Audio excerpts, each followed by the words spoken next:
संतांची, शूरवीरांची आणि परंपरेची ही ओळख आपल्या महाराष्ट्राची. इथे प्रत्येक सण हा केवळ उत्सव नसतो, तो असतो भावनांचा, एकोप्याचा आणि संस्कारांचा संगम. गणेशोत्सवाचा जल्लोष, दिवाळीचा प्रकाश आणि गुढीपाडव्याचा नवा आरंभ, वारकऱ्यांच्या ओव्या, टाळ मृदंगाचा नाद आणि विठ्ठल नामात रंगलेली भक्ती, हे सारे रंग महाराष्ट्राच्या संस्कृतीला उजळवतात. हाच आहे आपल्या परंपरेचा आत्मा. लावणीचा ठेका, पोवाड्यांची शौर्य गाथा आणि लोककलेतून उमटणारी जनभावना, हीच आहे आपल्या संस्कृतीची ओळख. संस्कार, आदर आणि एकोप्याची शिकवण देणारी ही परंपरा आपल्याला जोडते, घडवते आणि यशस्वी बनवते. महाराष्ट्र फक्त एक राज्य नाही, तो आहे आपला अभिमान. आता आपण अनुभवणार आहोत एक अद्भुत प्रवास. आकाशात पसरणारे विविध रंग, प्रकाश यांच्या संगतीने महाराष्ट्राच्या संस्कृतीचा, परंपरेचा आणि अभिमानाचा इतिहास.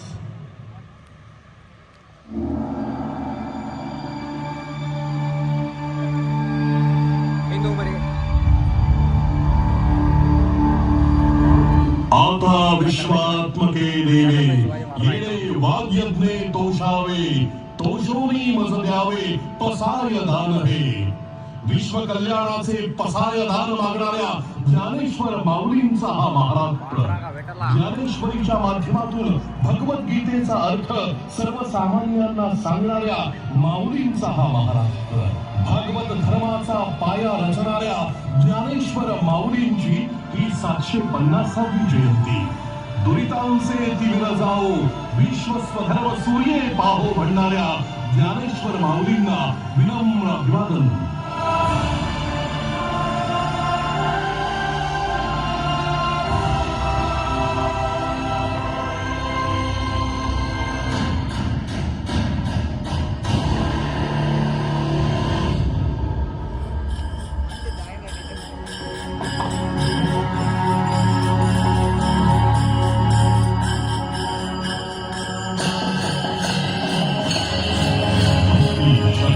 आणि प्रेमाचा साक्षात अनुभव म्हणजे पंढरीची वारी.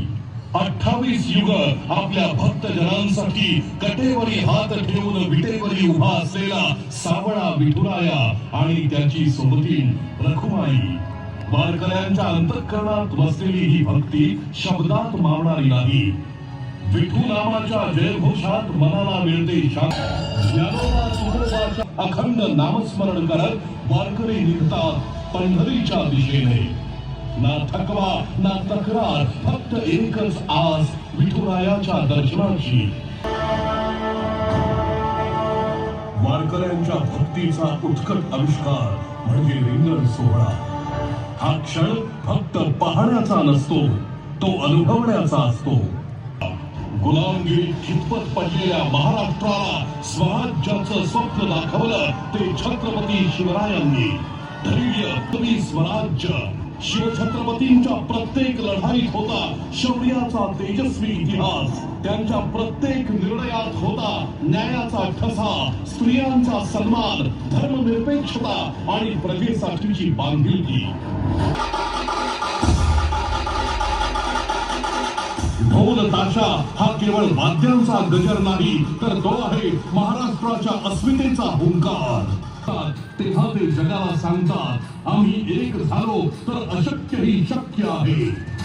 एकीचं बळ आणि जिद्दीचा कळस म्हणजे आमची दहीहंडी. श्रावणांच्या सरींसोबतच येतो हा गोकुळाष्टमीचा लोकोत्सव. हा केवळ खेळाचा थरार नाही, तर हे आहे महाराष्ट्राच्या ऐक्याचं दर्शन.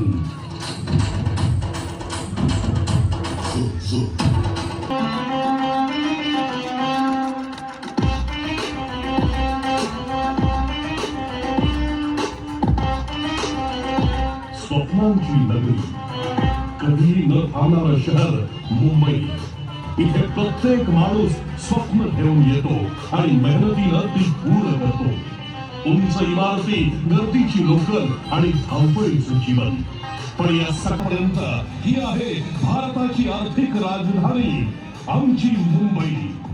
मुंबई फक्त शहर नाही, ती आहे एक जिद्द.